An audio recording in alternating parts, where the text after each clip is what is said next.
Hello friend, মৌসুমি লাইফস্টাইলে তোমাদের আরও একবার ওয়েলকাম। তো অনেক দিন ব্লগ দেওয়া হয়নি, ঠিক মতো করে টাইম করে উঠতে পারিনি, এমনকি এডিটিং করার সময়ও টুকুও পাওয়া যায়নি। শর্ট ভিডিওটা মোটামুটি ছাড়ি, তো তোমরা প্লিজ পাশে থেকো বন্ধুরা। চা বিস্কুট দিয়ে সকালটা শুরু করলাম, তো পুরো পুরো ব্লগটা প্লিজ দেখো, রিকোয়েস্ট করলাম সবাইকে, কন্টিনিউই দেখো। আশা করছি এবার থেকে রোজই ব্লগটা দিতে পারবো, দেখা যাক কি হয়। তো তোমরা সবাই কমেন্টে জানাবে যে সব কিছু ঠিকঠাক আছে কি না, ঠিকমতো হচ্ছে কি না। আমি পুরোপুরি ঠিকঠাক যে করতে পারি এটা বলবো না, ভুল হয়ে যায়। তো প্লিজ তোমরা প্লিজ সাথে থাকো, আর ভুল হলে অবশ্যই জানাবে। তো দেখো সকালে আজকে টুকিটাকি কাজগুলো সেরে নিচ্ছি। এখন যা গরম পড়েছে বন্ধুরা, তো খুবই গরম, মানে কাজ করা তো অবস্থার মানে কি বলবো, সবাই বুঝতে পারছে সেটা, যে কাজ করাটা কতক্ষণ। সকালে দেখো আমার এখানে টুকিটাকি কাজ চলছে, তো সেটাই করে নিচ্ছি। তো তোমরা ব্লগটা দেখতে থাকো, কাজগুলো সেরে নিই, তারপর তখন তোমার সঙ্গে পরে কথা বলছি। চলো।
তো বন্ধুরা দেখো আমার এখানে খাওয়া দাওয়া, স্নান টান খাওয়া দাওয়া সব কিছু করে সেরে চলে এসেছি এখানে।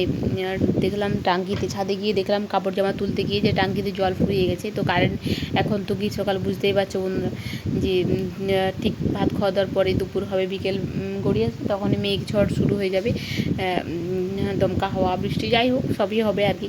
তাহলে টাঙ্কিটা আমি ভরিয়ে রাখলাম। আসলে কারেন্ট না থাকলে জলটা তো পাওয়াই যাবে না, আর জল ছাড়া তো কোনো কাজেই বৃথা। তো সেটা করে রেখার পর একটু শুয়ে নিয়ে উঠে বিকেলে বাড়িটার দিকে একটু ঘুরে গেলাম। বাড়িতে আমাদের সবজি চাষ হয়েছে, দেখলেই তো আগে, যে উচ্ছে গাছ আর শশা গাছ ওখানটায় লাগানো আছে। এখানে দেখতে পাচ্ছ একটা দুটো করে ভুট্টা গাছ লাগানো হয়েছে, আর এই ভেন্ডি গাছে ভর্তি হয়েছে, আর পুঁই তো সারা বাড়িটা ভরে গেছে। কারণ আগের বারে পুঁই গাছটা লাগানো হয়েছিল, সেটাতে অনেক চারদিকে ছড়িয়ে ছিটিয়ে বীজগুলো পড়ে গেছে। এখানে তো ভেন্ডি গাছ, এখানে লাউ গাছ, ঝিঙে গাছ, এগুলো সবই আছে, লঙ্কা গাছ, কুমড়ো গাছ। এখানে নারকেলটা আমাদের কতটা নারকেল ধরেছে দেখো, অনেক নারকেল ধরেছে, অনেকটা তো ইঁদুরে খেয়ে কচিগুলোকে ইঁদুরে খেয়ে খেয়ে মাটিতে পড়ে যাচ্ছে আর হতেই পারছে না। তো এখানে আম গাছে আম এবারে একদমই নেই, তো সবার মানে এক এবার আম গাছে আম নেই বললেই চলে। এখানে বিকেলে ঘোরা হয়ে গেল, আমার মেয়ে ছেলে আগেই ঢুকে গেছে সাইকেল চালাই, তো তাদেরকে খাইয়ে দাইয়ে রেডি করে